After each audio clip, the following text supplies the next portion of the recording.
ಅಕ್ಷಯ ತೃತೀಯ ದಿನ ಎಲ್ಲರೂ ಚಿನ್ನ ಖರೀದಿ ಮಾಡಬೇಕು ಅಂತ ಅಂದ್ಕೊಳ್ತಾರೆ. ಚಿನ್ನನೇ ಖರೀದಿ ಮಾಡಬೇಕಾ ಅಥವಾ ಬೇರೆ ಏನಾದರೂ ಖರೀದಿ ಮಾಡಬೇಕಾ? ಚಿನ್ನದ ರೇಟು ಇಷ್ಟೊಂದಿದೆಯಲ್ಲ, ಅಕ್ಷಯ ತೃತೀಯ ದಿನ ಚಿನ್ನ ಖರೀದಿ ಮಾಡದೇ ಇದ್ರೆ ಹೇಗೆ ಅಂತ ತುಂಬ ಜನ ಯೋಚನೆ ಮಾಡ್ತಾರೆ. ಅಕ್ಷಯ ತೃತೀಯ ಅಂದರೆ ಏನು? ಅಕ್ಷಯ ಅಂದರೆ ಏನು?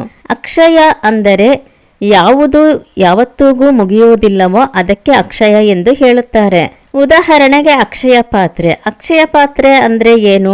ಅದು ಯಾವತ್ತಿಗೂ ಮುಗಿಯದೇ ಇರುವಂಥದ್ದು. ಪಾತ್ರೆಯಲ್ಲಿ ಯಾವತ್ತೂ ಏನೂ ಖಾಲಿಯಾಗುವುದಿಲ್ಲ, ಅದಕ್ಕೆ ಅಕ್ಷಯ ಪಾತ್ರೆ ಎಂದು ಹೇಳ್ತಾರೆ. ಅಕ್ಷಯ ಪಾತ್ರೆಯಿಂದ ಎಷ್ಟು ಆಹಾರನ ಆಚೆ ತೆಗೆದ್ರೂ ಅದರಿಂದ ಆಹಾರ ಉತ್ಪತ್ತಿ ಆಗ್ತಾನೇ ಇರುತ್ತೆ. ಅಕ್ಷಯ ತೃತೀಯ ದಿನ ಯಾವುದಾದರೂ ವಸ್ತುವನ್ನು ಮನೆಗೆ ತಗೊಂಡು ಬಂದರೆ ಅದು ಅಕ್ಷಯ ಆಗುತ್ತೆ ಅನ್ನೋ ನಂಬಿಕೆ ಇದೆ. ಅದರಿಂದ ಚಿನ್ನದ ಬೆಲೆ ತುಂಬ ಜಾಸ್ತಿ ಇರೋದ್ರಿಂದ, ದುಬಾರಿ ವಸ್ತು ಆಗಿರೋದ್ರಿಂದ ಚಿನ್ನನ ಆ ದಿನ ಮನೆಗೆ ತಂದರೆ ವರ್ಷ ಪೂರ್ತಿ ಚಿನ್ನನ ತರ್ತಾನೆ ಇರ್ತೀವಿ. ಚಿನ್ನ ಅನ್ನೋದು ಅಕ್ಷಯ ಆಗುತ್ತೆ ಅನ್ನೋ ನಂಬಿಕೆ ಇದೆ. ಆದರೆ ಮನೆಯಲ್ಲಿ ಚಿನ್ನ ಹೊಂದಿದ್ರೆ ಸುಖ ಶಾಂತಿ ನೆಮ್ಮದಿ ಇರುತ್ತಾ? ಖಂಡಿತ ಇಲ್ಲ.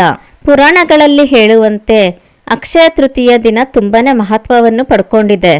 ಪರಶುರಾಮರು ಗಂಗಾ ನದಿಯನ್ನು ಭೂಮಿಗೆ ತಂದ ದಿನ ಅಕ್ಷಯ ತೃತೀಯ ಎಂದು ಹೇಳ್ತಾರೆ.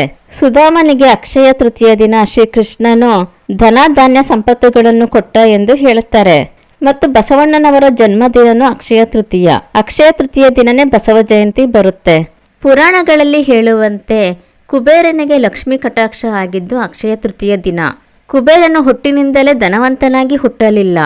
ದೇವಲೋಕದಲ್ಲಿ ಇದ್ದರೂ ಅವನು ಒಬ್ಬ ಸಾಮಾನ್ಯ ಯಕ್ಷನಾಗಿದ್ದ.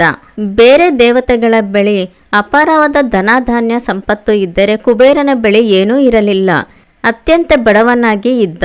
ಆದರೆ ಅವನು, ನಾನು ಯಾವತ್ತೂ ಬಡವನಾಗಿ ಇರಬಾರ್ದು, ಸುಖ ಸಂಪತ್ತುಗಳನ್ನು ನಾನು ಸಂಪಾದಿಸಬೇಕು, ಹುಟ್ಟಿನಿಂದ ಬಡವನಾದರೆ ಏನು, ಬಡವನಾಗಿ ಜೀವಿಸಬಾರದು ಎಂಬ ತತ್ವವನ್ನು ಅನುಸರಿಸಿಕೊಂಡು ಬಂದವನು. ಸಾಧನೆಯಿಂದ ಧನಧಾನ್ಯ ಸಮೃದ್ಧಿಯನ್ನು ಸಂಪಾದಿಸಬೇಕು ಎಂದು ಯೋಚನೆ ಮಾಡಿದ. ಇದರಿಂದ ಅವನು ಕಾಡಿಗೆ ಹೋಗಿ ತಪಸ್ಸನ್ನು ಮಾಡಿ ಲಕ್ಷ್ಮಿಯನ್ನು ಬೇಡಿಕೊಂಡ. ಐಶ್ವರ್ಯದ ತಾಯಿಯಾದ ಲಕ್ಷ್ಮೀದೇವಿಯೇ ನನಗೆ ಸಂಪತ್ತನ್ನು ಕೊಡು ಎಂದು ಲಕ್ಷ್ಮೀದೇವಿಯನ್ನು ಬೇಡಿಕೊಂಡ. ಮಳೆ ಗಾಳಿ ಯಾವುದನ್ನು ಲೆಕ್ಕಿಸದೆ ತಪಸ್ಸನ್ನು ಆಚರಿಸಿದ. ಲಕ್ಷ್ಮೀದೇವಿಯು ಪ್ರತ್ಯಕ್ಷಳಾಗಿ ಕುಬೇರನಿಗೆ ಅನುಗ್ರಹವನ್ನು ಕೊಟ್ಟಳು.